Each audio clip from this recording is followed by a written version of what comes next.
Welcome to the ICRIER podcast.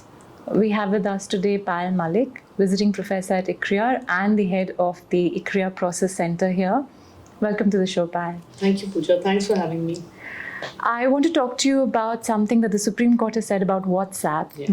We all use WhatsApp in our everyday life, and so I thought it was very interesting.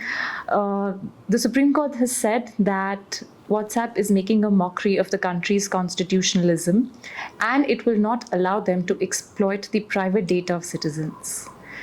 The court has also said that Meta and WhatsApp should leave India if they cannot address the concerns about data sharing and exploitation. Data, privacy, all of these things are something that you work, these are areas that you work in. What is this case all about? Why is the Supreme Court so concerned? So just to give you a background, Pooja, Supreme Court was hearing a WhatsApp appeal against Competition Commission of India's stricture against it, which was partly upheld by the appellate tribunal, which is NCLAT, where the Competition Commission had questioned WhatsApp's privacy policy of take it or leave it.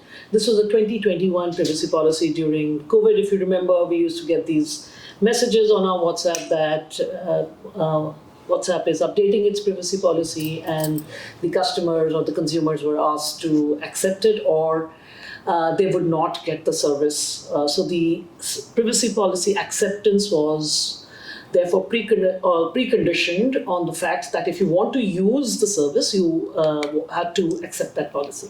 Essentially, it's a default option. You can't opt out of it. That's right. So the Commission took cognizance of it, and because increasingly competition authorities all over the world have started looking at data-related practices of large companies, of dominant firms, and to see how they collect data, what do they do with the data, and it's not just limited to consent.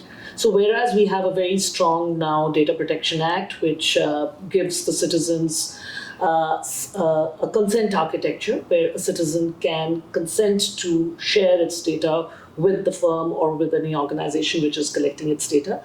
But the competition commissions and the competition law goes beyond a consent architecture. It looks at what happens to the data even when a consent is given. But in this matter, the first point of firm's dominance issue was that it was a take it or leave it policy. That means it left no agency, even with the consumer, when it came to its data. And let us also remember that was the time when the Data Protection Act was not yet in place. So it also said that the data which is collected should not be shared, because it was, again, preconditioned by WhatsApp that if you're using WhatsApp and if you give consent or if you take this policy, which was, again, not a policy where the consumer had a say, then you agree to share your data with not only WhatsApp, but with Meta companies, the group companies of Meta, and WhatsApp is one of the group companies of Meta. So the competition authority, in addition to giving remedies and imposing a hefty penalty of 213 crores, basically also said that WhatsApp cannot share the data which it collects, even with consent, with the Meta affiliated companies, especially for advertisement purposes. So, two things. One, is WhatsApp doing something different with data of Indian consumers than it is in other markets in other countries? Or are they treating Indian consumers just like they do other consumers in other countries? And two, what is at stake here? Why is the data of Indian consumers important?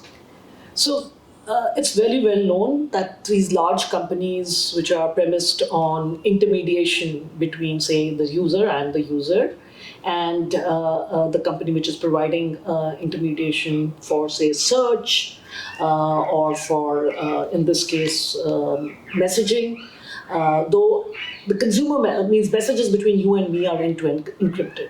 So that's what Meta has and WhatsApp has always been insisting, that our data is safe, which is true. That is, when two people are talking to each other or messaging each other, that data is safe and encrypted.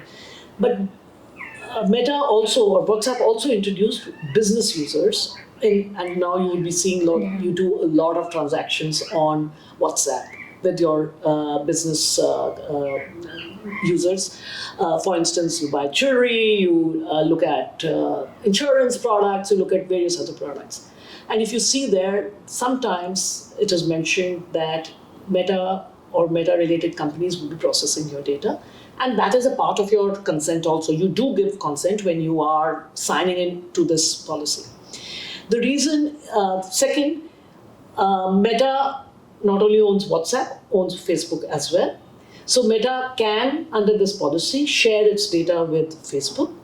Facebook leads in what is known as display advertisements, one of the largest digital advertiser in the country after Google. So that data can then be harnessed to target advertisements, and also that data can be used for personalized pricing.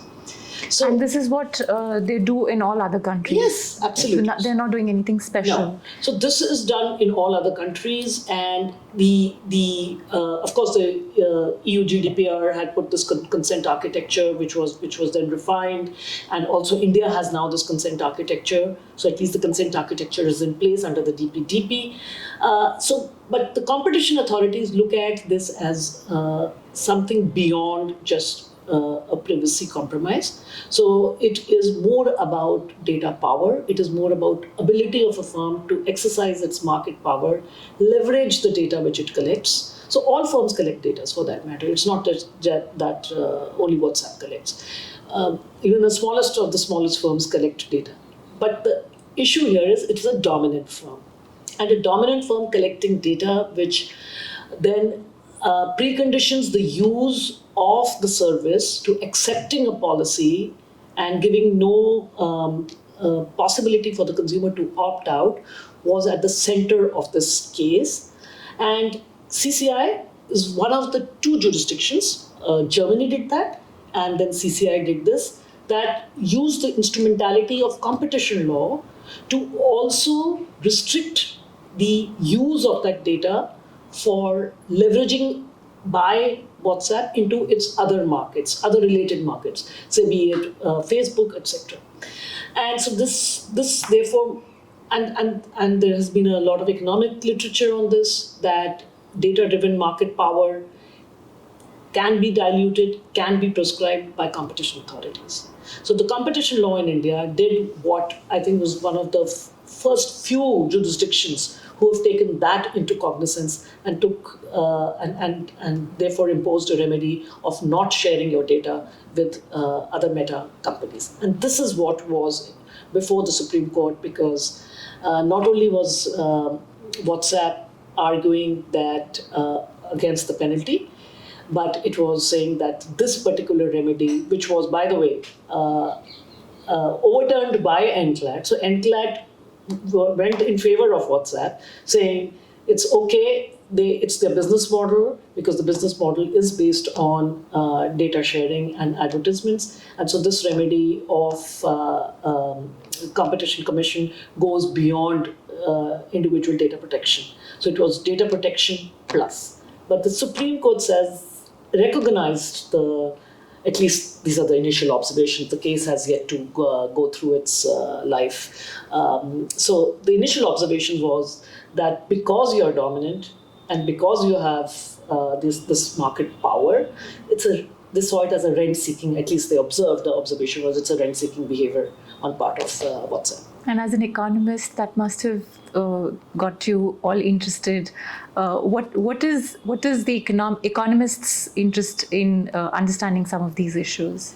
So it is all about data extractivism. So it's not just about privacy. Even well-intentioned consent-based architecture can then lead to, by a dominant firm, collection of data which is greater than the equilibrium, how do I put it, greater than what is socially acceptable. It is overutilization, overexploitation of resources, and resources here is the data. They overexploit that resource, and they use it to entrench their dominance. They use it to get into related markets, into adjacent markets. They use it in targeted advertisements, and there are now cases which are also showing they're using it. So, for instance, if you're a consumer and your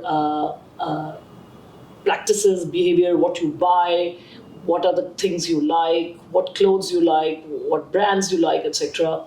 And if you're buying something online, this allows them to also personalize the pricing. So if they figure out that you are a customer who can pay or has the paying ability, the price for the same product would be different for you than if they figure out that a customer does not have the same ability to pay. So this is price discrimination, and this price discrimination extracts the entire surplus from the consumer. So the entire surplus goes from the consumer to the producer, and that's the simple economics behind it. Right. And so what do you think is going to happen next? Is there some need for the government to follow up and make some new laws, or the current CCI regime is good enough to take care of some of these problems? So first of all, as I had said, it's great to know that the competition authority in the country has taken cognizance of this, the second jurisdiction. It is looking at data power and data-related market power and how to mitigate it through remedies. The other option is that there is a lot of discussion now going on that these kinds of remedies, when put in place, so this is only a remedy related to dealing with dominance and market power, maybe too little too late, because the markets have already dipped, the dominance has already been created. Try and get away from WhatsApp now. It would be very difficult for you to do. There was a time, and I think during that privacy policy, many people tried to switch to Signal and Telegram, but I think they came back to WhatsApp because of the network effects. So then one thought in the legislative process which is now taking a lot of, it's many countries are implementing that, putting in rules before the harm has happened. That is, if you are a large company, or if you large in the sense of thresholds, meeting the thresholds of either revenue or subscribers, then you have to follow certain data usage practices. So it's not ex post, it is ex ante, that it is incumbent upon a large firm to collect data in a fact manner, of course, as the CCI order says, as NCLAT has also upheld, be very transparent. So the laws of the land regarding data usage are now working very well. They are talking about transparency, informed consent, which is our data protection law.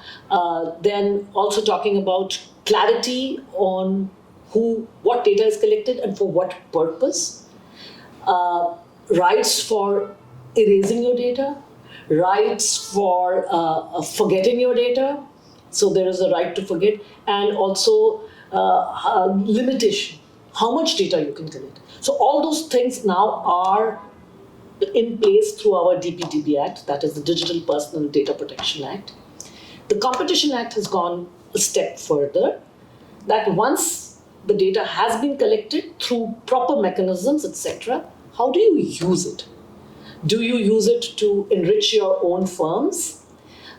Can you... At the cost of the consumer. That's right, and at the cost of competition in this case. Because if you are, and that's where, as I said, certain rules can be put in place for already dominant firms who've met that threshold, that they cannot then keep on using that data to enrich their related parties or enrich their, in this case, Meta-affiliated companies. Because that becomes a kind of a vicious circle, because no one can enter. The data richness of these companies is so huge, and they are using this data richness even in the next technological cycle, which is AI, and because of their ability and because of their mountains of data which they have collected already. So even if there is data protection, which we have all the rules, as I said, purpose limitation, time limitation, data limitation on the amount of data you collect. Now, CCI's remedies go that once you've collected the data, how you use the data, there's a restriction on that you cannot use it to enrich your own company. So there could be some rules, and therefore there are now laws being put in place where ex-ante rules have been put on the usage of this data, where there is also some restriction on the usage of this data. But as of now, I think it is for economists who have been working at the intersection of competition law and economics, it's a time to celebrate that, or I may just not celebrate, at least the fact that Supreme Court has observed that this kind of data extractivism will not be allowed, and the law of the land will operate, and rent-seeking behavior will be limited. Thank you so much. Thanks, Pooja.